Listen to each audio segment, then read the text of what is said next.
আমার husband best, Ananta Jalil best, যতটুকুই সে play করবে। বাট এর বাইরে যে একটা মানুষ, যেটা সবচাইতে ইম্পর্টেন্ট, তার ব্যক্তিত্ব, তো সেই জায়গায় থেকে আমি মনে করবো আমার husband best, Ananta Jalil best. যখন এই কমপ্লিমেন্টটা মানুষ দেয় তখন আপনার অনুভূতিটা একটু বলবেন।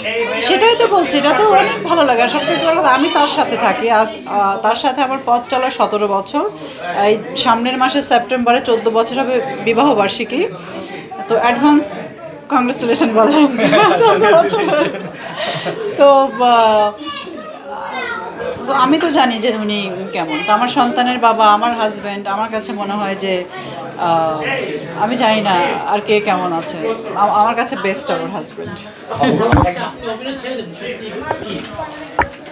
এতক্ষণ ছিলেন না, চলেন ভাইয়া চলেন। খাদিজা। জি। আচ্ছা, এবার যে আপনি সেকেন্ড টাইমের মতো কান চলচ্চিত্র উৎসবে গেলেন, তো অভিজ্ঞতা কেমন ছিল? এবারের অভিজ্ঞতাটা তো ছিল আসলে একটু স্ক্যারি বলতে পারেন, ইভেন ডিফারেন্ট। কারণ নর্মালি ওখানে তো সবাই যায়, সিনেমা নিয়ে যায়, ইভেন সুন্দর সুন্দর ড্রেস পরবে, হার্ডওয়্যার ফ্যাশন করবে, রেড কার্পেট। এই দিন আসতেছে, আসবে না পরে।